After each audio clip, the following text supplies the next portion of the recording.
محترم سامعین گرامی، آپ بخوبی جانتے ہیں کہ ان دنوں میں یہودی، اسرائیلی اور اس کے ساتھ مغربی طاقتیں مل کر فلسطینی مسلمانوں پر ظلم و ستم کے پہاڑ توڑ رہے ہیں، ان کو قتل کر رہے ہیں، ان کو جلا وطن کر رہے ہیں، ان تک خوراک پہنچانے میں رکاوٹ بن رہے ہیں،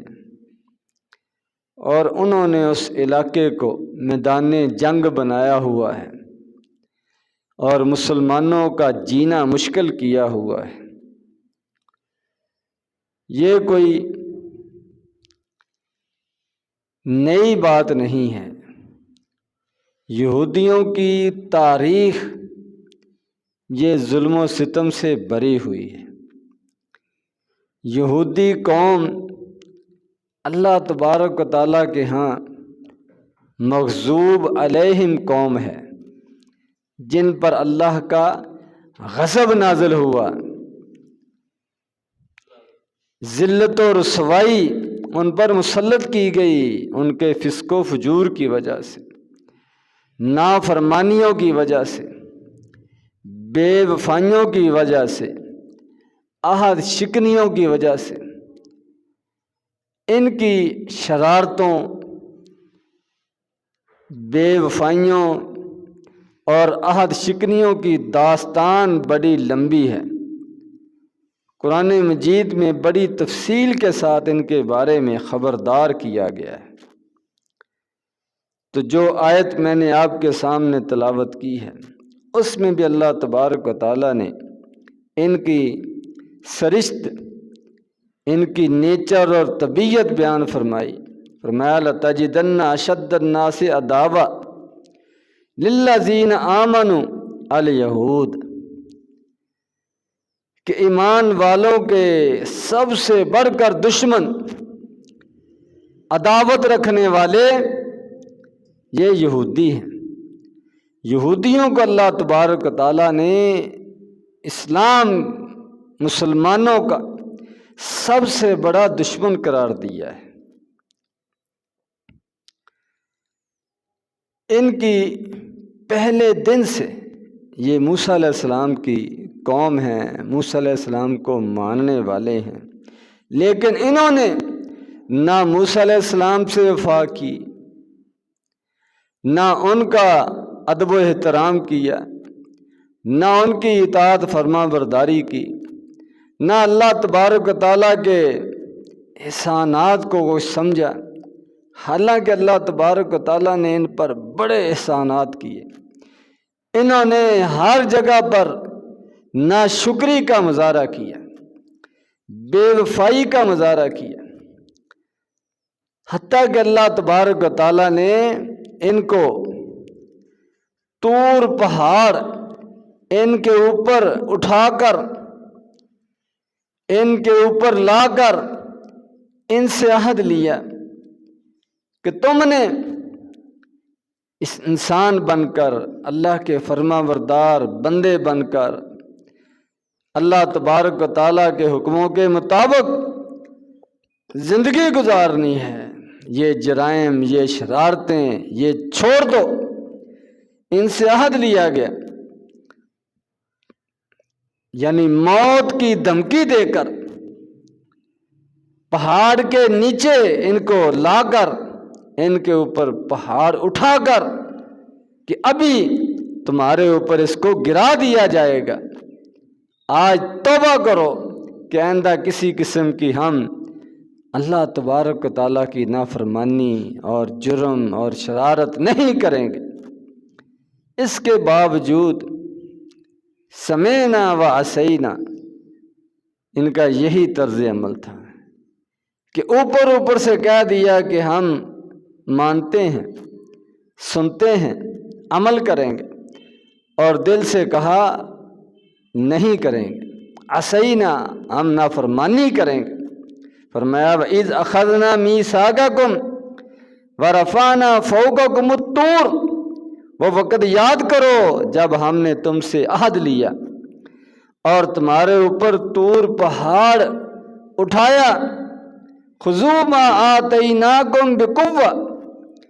کہ جو تورات دین ہم نے تمہاری طرف نازل کیا ہے اس کو مضبوطی سے پکڑو، واذکروا ما فیہ، اور جو کچھ اس میں ہے اس کو یاد کرو، ذکر کرو، پڑھو اس کو، تعلیم اس کی حاصل کرو،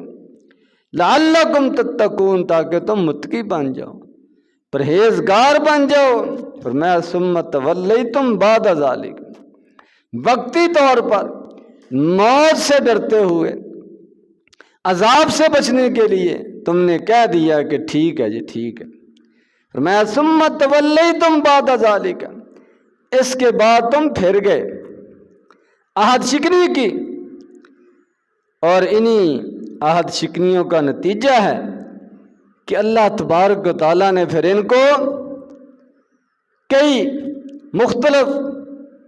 عذابوں کے اندر مبتلا کیا، لیکن کبھی بھی ان کو نصیحت حاصل نہیں ہوئی، عبرت نہیں پکڑی، توبہ نہیں کی۔ یہ یہودی ہی تھے جن کو اللہ تبارک و تعالیٰ نے ہفتے والے دن عبادت کرنے کے لیے حکم دیا تھا، اور کاروبار، تجارت اور مچھلی کا شکار پکڑنے سے منع کیا تھا۔ تو انہوں نے دیکھا کہ مچھلی جو نا ہفتے والے دن زیادہ آتی ہے تو اس کو کسی طریقے سے پکڑنا چاہیے، تو انہوں نے ڈائریکٹ شکار کرنے کی بجائے سمندر کے کنارے پر، دریاؤں کے کناروں پر جہاں مچھلی تھی، تالاب بنا لیے بڑے بڑے، ہفتے والے دن ان تالابوں کا منہ کھول دیتے، پانی اور مچھلی سب ادھر آ جاتے، پھر اس کو منہ کو بند کر دیتے، اتوار والے دن اس مچھلی کو پکڑ لیتے کہ اب اس نے کہاں جانا ہے۔ یہ یہودی قوم کی سرشت ہے کہ اللہ تبارک و تعالیٰ نے ہفتے والے دن شکار سے منع کیا کہ عبادت میں وقت گزارنا ہے، تو انہوں نے اس طریقے سے اس حکم کا مذاق اڑایا۔ اسی طرح پھر اللہ تبارک و تعالیٰ ان کو عذاب بھی دیا، ان پر اللہ کی پکڑ آئی اور ان کو قردۃ خاسئین، ذلیل و رسوا بندر بنا دیا گیا، بندروں کی شکل میں ان کو تبدیل کر دیا گیا، لیکن اس کے باوجود ان کو کوئی اثر نہیں ہوا۔ بخاری شریف کے اندر آتا ہے کہ نبی کریم صلی اللہ علیہ وسلم نے ان پر فرمایا کہ اللہ تبارک و تعالیٰ نے ان پر چربی یہ حرام کر دی کہ یہ جانور جب حلال کرتے ہو، ذبح کرتے ہو، تو ان کے اندر جو چربی ہے وہ تم نے نہیں کھانی۔ تو انہوں نے اس کا حل یہ نکالا کہ اس چربی کو پگھلا لیتے، اس کا تیل بنا لیتے اور پھر اس کو بیچ دیتے، اور اس کی جو قیمت ہے وہ کھا لیتے اور کہتے ہیں ہم نے چربی تو نہیں کھائی۔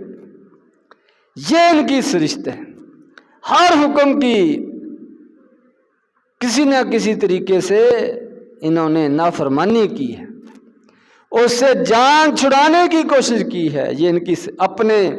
نبی کے ساتھ، موسیٰ علیہ السلام کے ساتھ ان کا یہ حال ہے، اور بعد والوں کے ساتھ آپ خود اندازہ لگا لیں۔ فرعون سے نجات دلائی اللہ تبارک و تعالیٰ نے، پتہ نہیں کب سے ان پر ظلم و ستم ہو رہا تھا، غلامی کی زندگی گزار رہے، دریا سے، سمندر سے جب پار گئے تو آگے دیکھا کہ کچھ لوگ وہ بتوں کی پوجا کر رہے، تو ابھی تازہ تازہ فرعون سے نجات ملی ہے، اور دیکھتے ہی کہتے ہیں اجعل لنا الہا، کہ ہمارے لیے بھی اس طرح کا ایک الہ بنا دے، کوئی بت بنا دیں جس کا ہم طواف کیا کریں، جس کے سامنے نذرانے پیش کیا کریں، جس کے سامنے ہم دعائیں کیا کریں، اس کی عبادت کیا کریں۔ یہ ان کا حال ہے کہ تھوڑا سا عرصہ بھی ان کے اندر کوئی امید نہیں ہے کہ یہ سیدھے رہیں گے، اور اللہ تبارک و تعالیٰ نے ان کے لیے اپنی طرف سے وہ کھانے کا پینے کا بندوبست کیا۔ گوشت قدرتی طور پر بغیر شکار کے، بغیر کسی محنت کے ان کو ملتا تھا، انہوں نے اس کی بھی ناشکری کی، کہنے لگے لن نصبر علی طعام واحد، یہ روزانہ ایک ہی کھانا یہ نہیں ہم سے کھایا جاتا، اس پر ہم صبر نہیں کر سکتے، ہمیں اور دوسری چیزیں بھی ملنی چاہیے۔ یہ ہے ان کی طبیعت اور سرشت اور ان کی تاریخ، اور یہی وہ لوگ ہیں جنہوں نے عیسیٰ علیہ السلام کی سب سے بڑھ کر مخالفت کی، حتیٰ کہ ان کو قتل کرنے کے پروگرام اور منصوبے بنائے، اور اپنے خیال کے مطابق انہوں نے ان کو قتل کر بھی دیا، اور ان کا آج بھی دعویٰ ہے۔ تو گویا کہ عیسیٰ علیہ السلام اور ان کے ماننے والے عیسائیوں کے بھی یہ دشمن ہیں۔ یہ الگ بات ہے کہ آج عیسائی ان کے ساتھ ملے ہوئے ہیں اور نقصان اٹھائیں گے۔ تو عیسائیوں کے نبی عیسیٰ علیہ السلام کو یہ دعویٰ کرتے ہیں کہ ہم نے قتل کیا، یہاں تک یہ نہ ڈر اور بے خوف ہیں، اور انبیاء کرام کے گستاخ لوگ ہیں، اور عیسائی بھی یہی سمجھتے ہیں کہ عیسیٰ علیہ السلام سولی چڑھ گئے۔ تو دونوں قومیں اس معاملے میں غلطی پر ہیں، اور نبی کریم صلی اللہ علیہ وسلم کے دور میں بھی مسلمانوں کا ان کے ساتھ واسطہ پڑا، بلکہ یہ مختلف علاقوں سے اٹھ کر ہجرت کر کے مدینے کے علاقے میں، یثرب کے علاقے میں آباد ہو گئے تھے، صرف اس لیے کہ ہماری کتابوں میں اشارے ملتے ہیں کہ جو آخری نبی آئے گا وہ اس علاقے میں آئے گا۔ تو نبی کریم صلی اللہ علیہ وسلم جب آئے تو پھر ان کو حسد یہ کھا گیا، حسد کی وجہ سے مارے گئے، ایمان سے محروم ہو گئے کہ یہ نبی جو ہے یہ تو ہمارے بڑے اسحاق علیہ السلام کی اولاد سے نہیں ہے، یہ تو اسماعیل علیہ السلام کی اولاد سے ہے، حالانکہ دونوں ابراہیم علیہ السلام کے بیٹے ہیں۔ بس اس ایک بات پر، اور بھی ان کی بے شمار وجوہات ہیں، لیکن ایک وجہ ان میں سے یہ بھی تھی، جب نہ ماننا ہو، ایمان نہ لانا ہو، تو پھر آدمی بہانے تلاش کرتا ہے۔ تو اپنی زندگی بدلنا نہیں چاہتے تھے،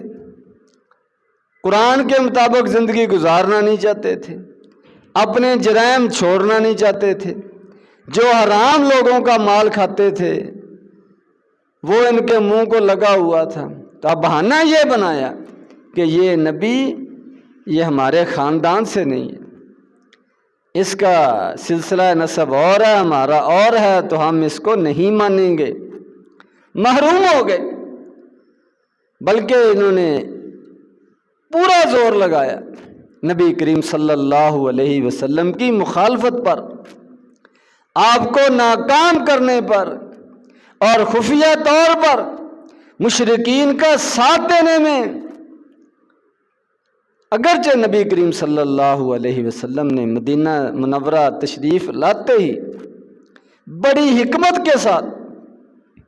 ان کے ساتھ معاہدہ کیا، آپس میں مل جل کر رہنے کا معاہدہ کیا، وقتی طور پر یہ بھی قائل ہو گئے، لیکن طبیعت ان کی دھوکے والی، شرارت والی، تو آہستہ آہستہ ان کی شرارتیں، ان کے دھوکے یہ واضح ہوتے چلے گئے۔ اور پھر 3 ان کے بڑے قبیلے تھے، بنو قینقاع، بنو نذیر، بنو قریظہ۔ یہ اپنی شرارتوں کی وجہ سے، اپنی کرتوتوں کی وجہ سے، سازشوں کی وجہ سے ذلیل ہو کر مدینے سے یہ باری باری ان کو نکلنا پڑا، جو صدیوں سے رہ رہے تھے صرف اس لیے کہ اس علاقے میں آخری نبی نے آنا ہے، لیکن اسی نبی کی یہ مخالفت کر رہے ہیں۔ کیوں نہ کریں؟ ان کی طبیعت ہی یہ ہے۔ انہوں نے تو موسیٰ علیہ السلام کی مخالفت کی، ان کو ساری زندگی پریشان کیے رکھا۔